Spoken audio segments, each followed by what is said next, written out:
It's been the biggest week of 17-year-old Portsmouth defender Alec Totten's professional life. He only signed forms this week, but today he plays only his second full game at left back in a match that could test the nerve of far more experienced players.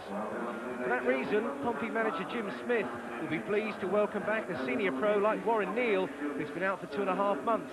And that is only a consolation, with captain Kit Simons and midfielder Mark Stimpson now joining an alarming injury list.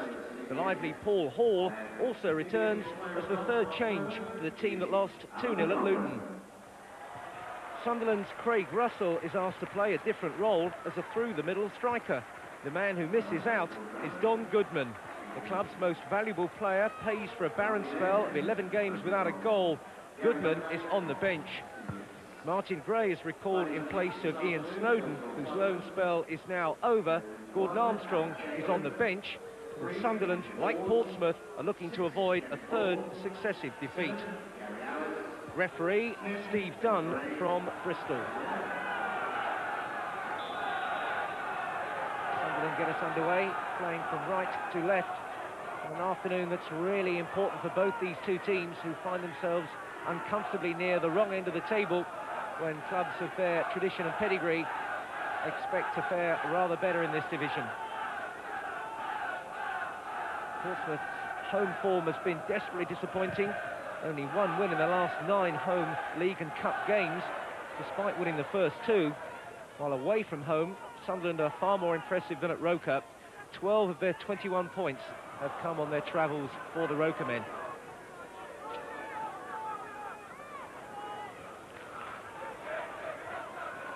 Back by Kevin Ball.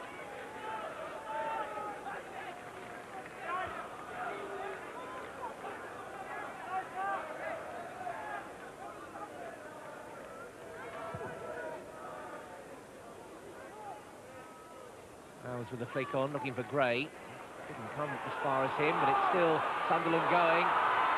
Good run through the middle by Martin Gray it was. Popping up there in a central position. And that's opened up space in the midfield, and Portsmouth are looking to exploit that.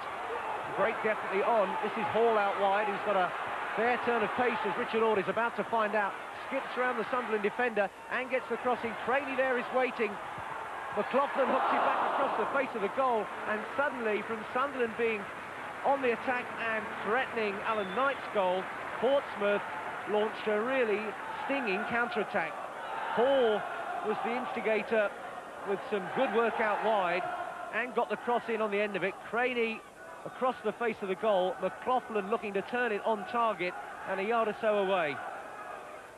Burton, back for Neal. Nice run from midfield there by McLaughlin. He took a good position. Craney can't get the second go at it, can he? Melville challenging. Melville playing it out quite calmly in the end. Nicely played there, finding hours, and Sunderland often moving again. Gray forced deep by the attentions of John Gittins. Kubicki. Russell having a look around him first, but it didn't reach him. That one does find Smith, though. Russell and Gray in the middle. Russell with a good turn and a good goal. An excellent goal there. And the manager's decision to push Craig Russell forward, paying a dividend after 19 minutes. Sunderland supporters who've made the long trip get a reward. Careless defending gave the possession to Smith. Russell, what an excellent turn. And with the right foot, the shot just creeps inside that near post. Smith looking up. The two youngsters, products of last season, nonchalantly flicked in. Good turn. Dobson left for dead, and the keeper bypassed as well. So Craig Russell, his 4th of the season, and putting Sunderland in command. Portsmouth 0, Sunderland 1, just coming up to the 20-minute mark.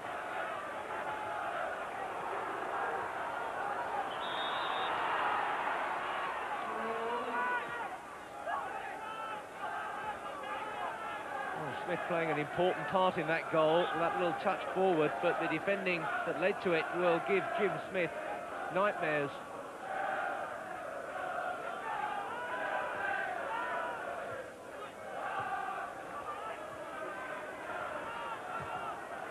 knocking it forward, and Russell is away again. Totten, the defender. Nice 1-2 with Hours. Russell still has to get the ball across, and he had to settle for the corner kick. And Sunderland, again, putting on rather more impressive a performance than they ever seem to manage on their own territory. And it's caught Portsmouth cold. Pompey, with their miserable home record, now really looking for a way back into this game. Defeat for Portsmouth would really set them deep into the mire. Not on by Gray there. And it's another goal. Melville finishing off at the far post. Portsmouth all over the place, and Sunderland get another two in 2 minutes. Corner kick, nodded on by Phil Gray. Powell bypassed, and Melville followed up, said thanks a lot. Crucial flick on, and the finish too strong for Alan Knight. So Andy Melville turning up there on the far post, and not the header this time that proves crucial, but the side foot first time finish. Jim Smith down on the bench now and steaming as only Jim can. He'll certainly be aware that his team is really in danger of letting this whole season slip away from them.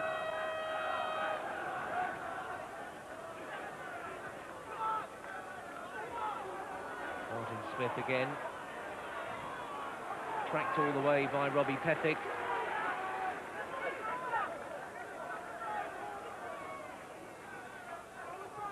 Gray twisting and turning all the way and getting the shot in. Just to hit the target was the achievement from the position he set off. Always looking to roll his man and fire the shot in on the volley, bouncing just in front of the keeper, but dealt with confidently.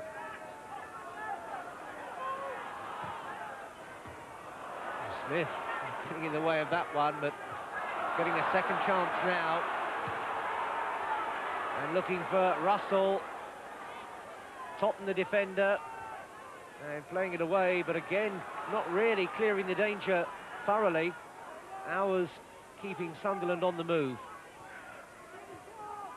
Atkinson. Hours. Gray. Kubicki, thinking about an attack himself perhaps. Russell. They were looking almost vulnerable again until Warren Neal took up a sensible position. Gray got the penalty. Tackle there by the number 9, Darryl Powell. And Sunderland really have got the chance to put this game in the bag. Smith calm with his square pass, unlike Powell, who was rash with the challenge. Gray to take revenge. No problem at all. Sunderland 3 up now. And Portsmouth looking a desperate team. Alan Knight with no chance there. And what a trip down it's been for the Sunderland fans. Phil Gray punishing Portsmouth and getting up and tucking away the penalty with great aplomb.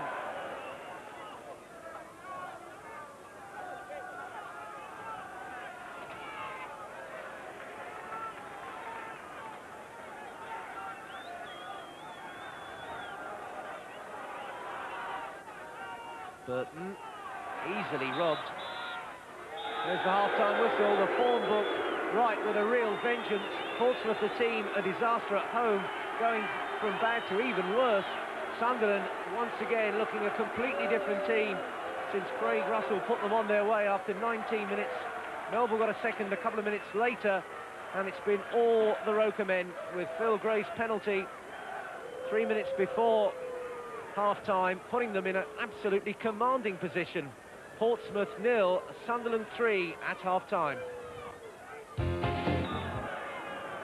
half underway. away then, and reports from the dressing room area suggest that the foundations have been well and truly shaken by a fair Jim Smith blasting to the home team at half-time. And he's already brought on Frecky at half-time in place of Alan McLaughlin to try and do something about a disastrous position for Portsmouth.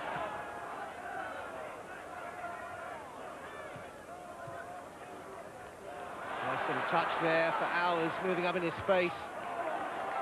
Tottenham was fairly swiftly across and needed to be, with Hours really galloping down that right-hand side.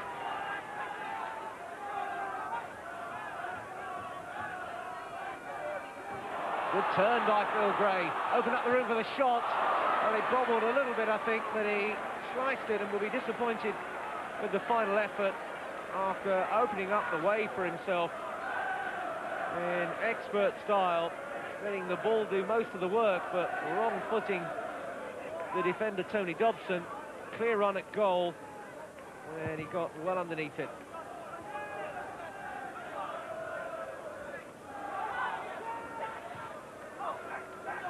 For Hours. Hours is away from Tottenham. Sunderland pressing forward yet again.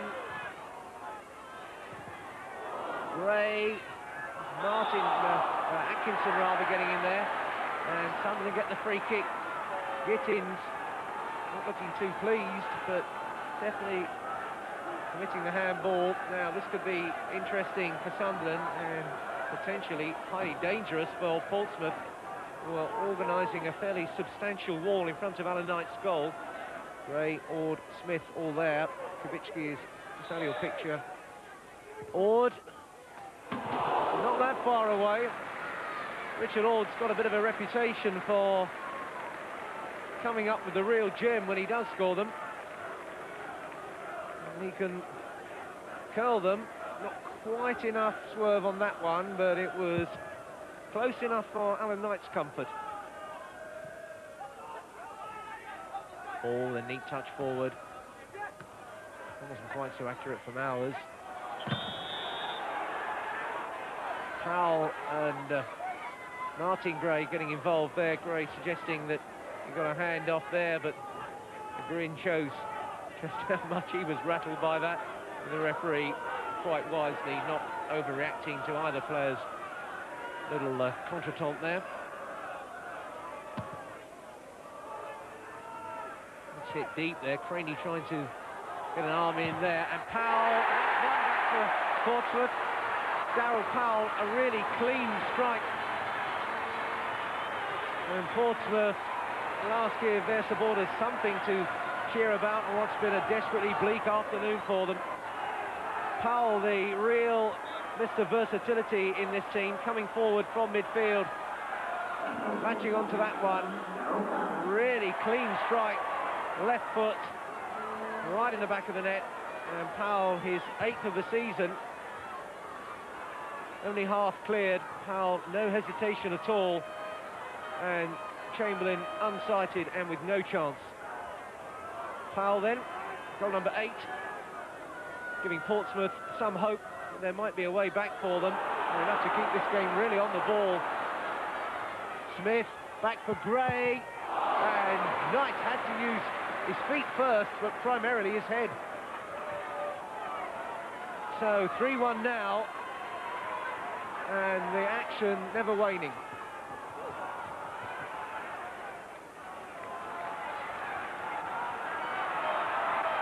Jim Smith, perhaps believing that the half-time roasting, for want of a better expression, might have paid off in some small way, with at least one goal back already. Gittins with a big boot forward. Melville, the defender, but arm wrestling going on there. Craney, not a bad opening at all. And a similar thought, I'm sure, going through the striker of Jerry Craney's capabilities mind. And he pulled at that one when he would have been expecting, by his own standards, to hit the target. Chamberlain looking a mite vulnerable there.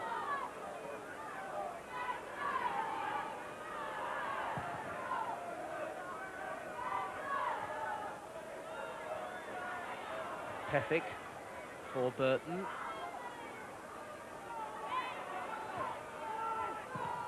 Rainey tight marked by Kevin Ball.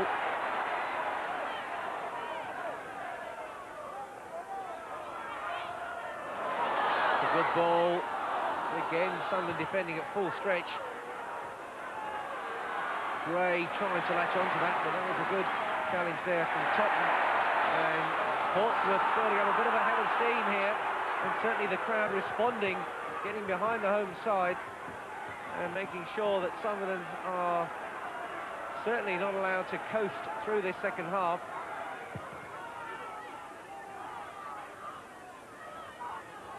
Rainey.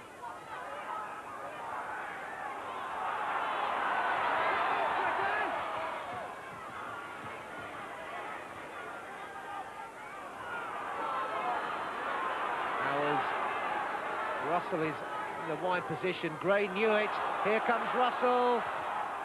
Good work by the keeper, who had to be positive and came right out and cut down any sort of angle at all for Craig Russell. But he's got some real speed when he gets moving. Knight doing all that was required. Neil. Easy for him to intercept that one and try and set up another Pompey attack. Got plenty of men forward here, Portsmouth. Pethick, Craney. The close marking of Kevin Ball was enough to make life difficult. Craney may be thinking that he drew the foul from Ball. Pethick getting it in quickly. And Ball ready to challenge all the way down the line. Towell for Pethick. Neil. You can look a fairly useful side, Portsmouth, when they zip the passes together in midfield. Preki again opening up, or looking to open up room, but there were plenty of red and white striped shirts ahead, and Sunderland know that they can exploit the break because Portsmouth are constantly pushing players forward. Hours played it in there, and Knight had a look at it before he was quite sure he could let it go. But there will be opportunities for the quick counter-attack, with Portsmouth with no option but to throw everything to try to get back in the game. Somebody chucked something on the pitch. It's a bottle, but it looks as though it may be one of those plastic lemonade types that are irritating, but not necessarily going to cause too much harm. However, it does look as though it's full. It might make a difference.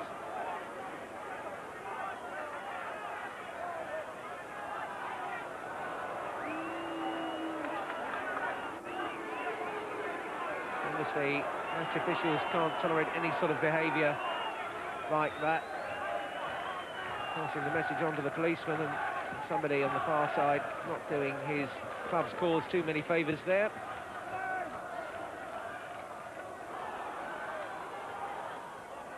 Martin Gray with another determined burst from midfield. He's certainly been lively in pressing forward when he's had the opportunities.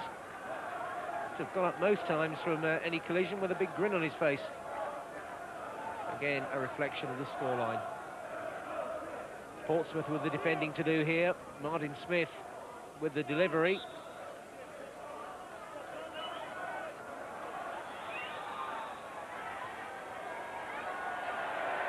Yellow card there for Martin Smith, I presume for delaying too long in taking the kick. Sure, the referee knows what he's doing, but it looks a little pedantic from where I'm sitting.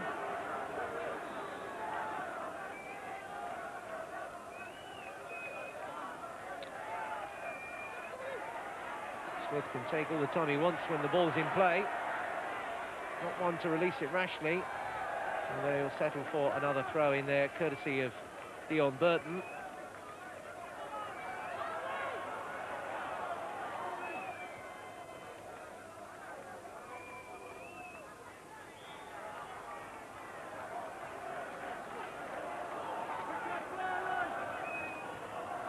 Phil Gray on the wrong end of that.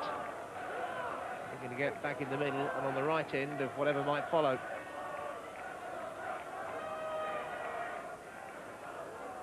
Again, Smith, the man with the leisurely approach to getting the ball delivered. Ord. Can they get round Pethick? And another corner kick, and Portsmouth unable to shove Sunderland out of the home side's defensive zone. Curled in dangerously towards the near post. Good punch there from Knight. Back in by Ord. Hours now. He can lift it over the top. And that's it. That's the number 4. And surely that is the points well and truly in the bag for Sunderland. Smith there, finishing it off. The big smile on a day when the cheers, the applause and the grins have all had a Wearside accent. Lifted forward by Hours, their appeals for offside as Gray knocked it on. He was ready to applaud himself, and Smith made sure that ball ended up in the back of the net. Smith, who was just booked a minute or two ago for taking his time, with all the time in the world, to nod that one in for goal number 4.